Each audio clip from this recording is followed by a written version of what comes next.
Malam ini kita menyadarkan diri kita, terlebih lagi yang berceramah, jangan kau hanya sampai menyampaikan ayat saja. Hai Abdul Samad, apakah kau yang bicara itu hatimu sudah hidup?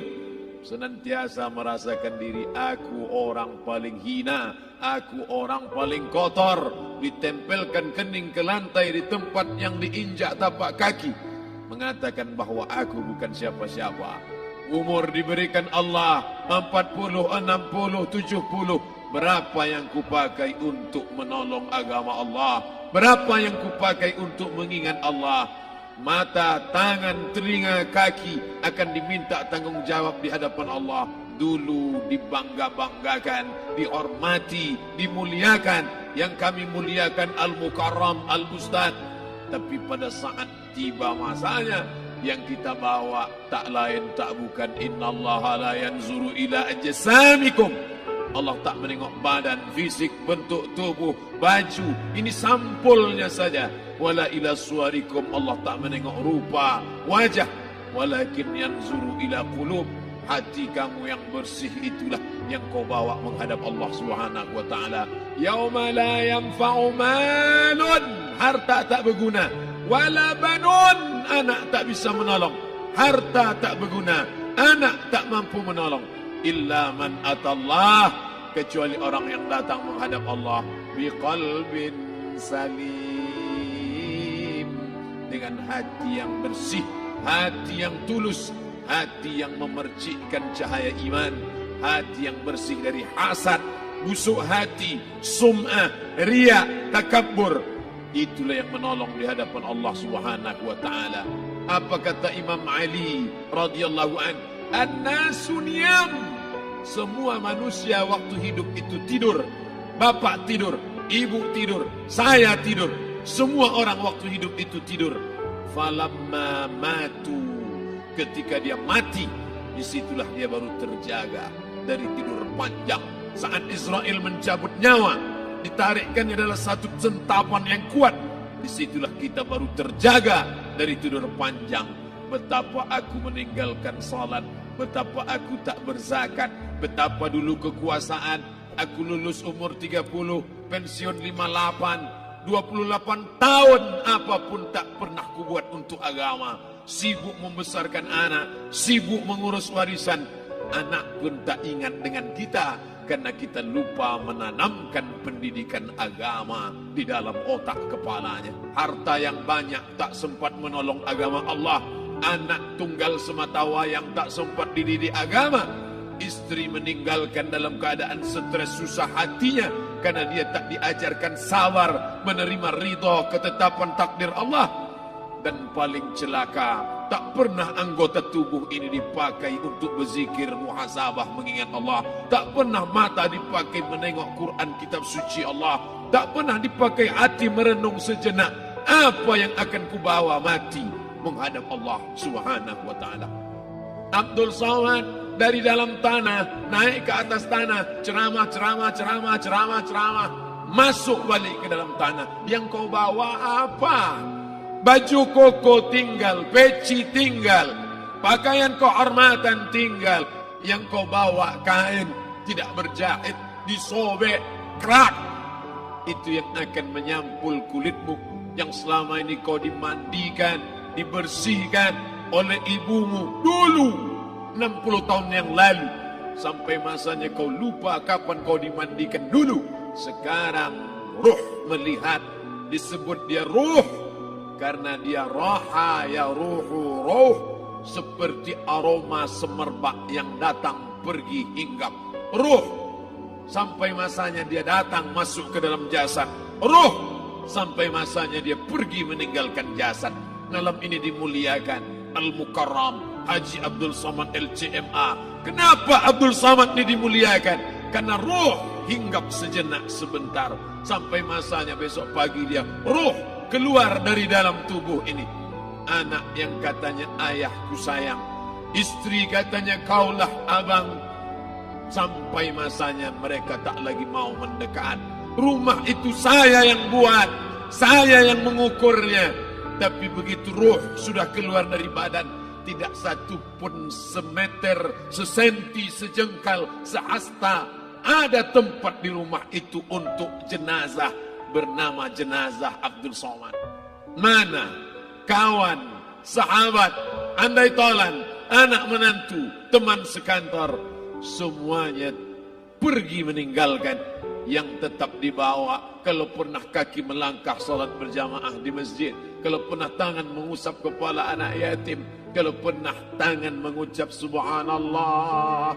Nanti di akhir tausiah kita akan berzikir, munajat, muhasabah diri, berdoa, mengenang apa yang akan kita bawa menghadap Allah Subhanahu wa taala. Datang malaikat membawa kain kafan dari cahaya, akan menyambut ruh yang mulia. Hadis riwayat Ahmad bin Ambal dalam kitab Al-Musnad, turun malaikat berlomba-lomba membawa kain putih dari cahaya, menunggu ruh akan keluar. Ruh menetes seperti embun di ujung daun. Daun tidak bergoyang, ranting tidak patah. Ruh menetes pelan turun ke dalam kain kafan, dibawa malaikat ke pintu langit. Tak sabar mereka menyambut. Inikah dia yang selama ini berjamaah? Berapa banyak yang masyhur terkenal di bumi, malaikat tak mengenal dia. Ini roh siapa? Tapi ini bukan LCMA, dia bukan ustaz, dia bukan ulama, tapi imannya dalam, kekuasaan dipakai menolong agama Allah. Ruhnya keluar di bawah, semua malaikat mengucapkan salam. Inilah orang yang selama ini kami tunggu-tunggu, catatannya sudah lama.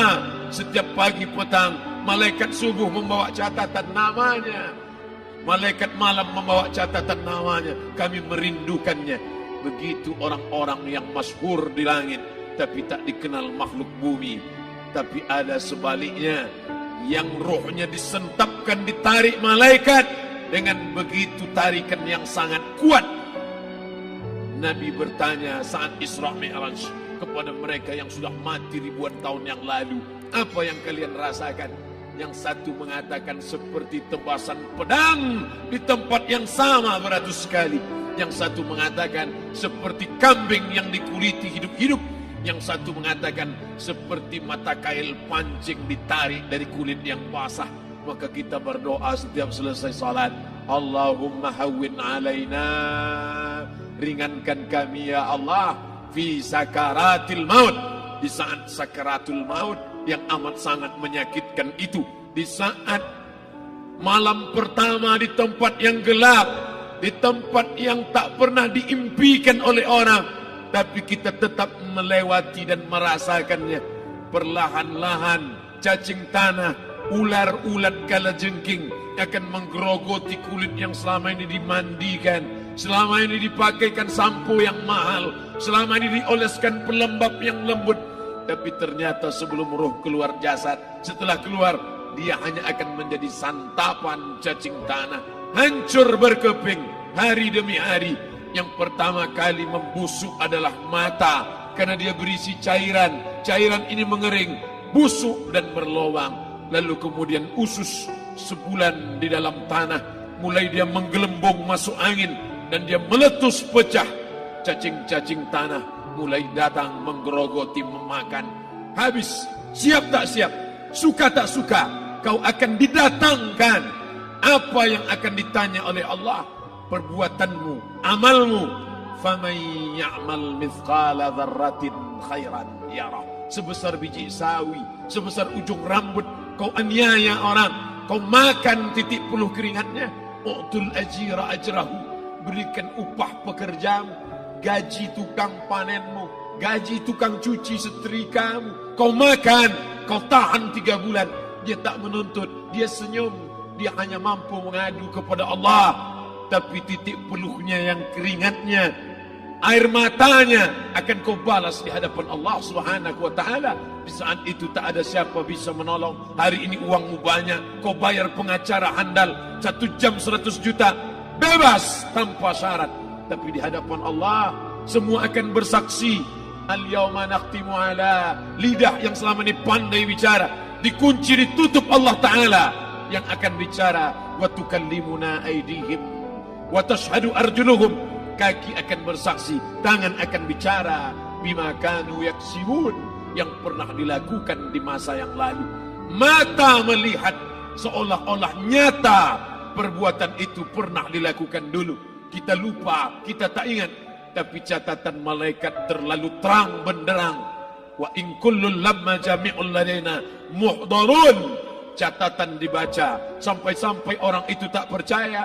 Ma li hadzal kitab, kenapa buku catatan saya ini la yughadiru saghiratan, yang kecil-kecil, wala kabiratan, yang besar-besar, ahsaha, semua tercatat dalam buku catatan yang nyata. Dalam surat Al-Isra apa kata Allah? Iqra. Hari ini kalau dikatakan Iqra baca Quran, Iqra baca Yasin, malam Jumat Iqra baca surat Al-Kahfi. Tapi sampai hari itu Yasin tak bermakna, Al-Kahfi tak lagi disuruh baca, karena hidup sudah berakhir. Iqra, baca. Apa yang kau baca? Kafa binafsikal yawma alaika hasiba. Baca buku catatan amal. Sampulnya dosa, isinya dosa. Catatan kakinya dosa, sampul penutupnya dosa, bibliografinya dosa. Sampai ia pun tidak percaya, kenapa aku hidup hanya dosa saja. Saat itu dia mendengar teriakan azab, saat itu dia menyaksikan pekikan teriakan sakitnya siksa. Rabbana, ya Tuhan kami, farji'na, balikkan lagi kami ke dunia. Rabbana, ya Tuhan kami, absarna, mata kami sudah melihat azab. Wasami'na, telinga kami sudah mendengar sakitnya, pekikan, teriakan, jeritan. Farji'na, balikkan lagi kami ke dunia. Na'mal salihan, kami ingin amal saleh. Kami ingin bantu masjid, kami ingin sekolahkan anak yatim, kami ingin muliakan fakir miskin, kami ingin bantu panti jompo. Farji'na, balikkan lagi kami dunia. Kami ingin salat tahajud, kami ingin tahiyatul masjid, kami ingin puasa sunat. Saat itu penyesalan tak lagi berguna. Na'mal salihan, kami ingin amal saleh. Andai kau beri kami tenggat waktu ya Allah, laula akhartani, kalau kau beri aku waktu, ila ajalin qarib, aku tak minta hidup 1000 tahun. Ila ajalin qarib, sebentar saja kau hidupkan aku ya Allah. Di situ orang baru tahu apa yang pernah dilakukan dulu, yang di masa lalu tak ada cara lain kecuali malam ini kita bertaubat, taubat nasuha, mandi, solat sunat taubat. Ma min muslimin yuznibu zamban, ada orang silap, khilaf, buat dosa, salah. Siapa yang tak pernah salah? Sedangkan datuk moyang kita Adam pun salah, tapi dia mengetahui, sadar salahnya. Dia berdoa, Rabbana zalamna anfusana, kami sudah menzalimi diri kami. Wa illam taghfir lana, kalau kau tidak mengampuni kami, wa tarhamna, kalau kau tidak merahmati kami, dan akunanna minal khasirin, kami termasuk orang yang rugi ya Allah. Maka malam ini kita bermunajat kepada Allah, berdoa, mengenang masa lalu, bergelimang dosa, besok tak akan kita ulang. Kita minta ampun kepada Allah Subhanahu wa taala. Astaghfirullahalazim. Astaghfirullahalazim. Astaghfirullahalazim.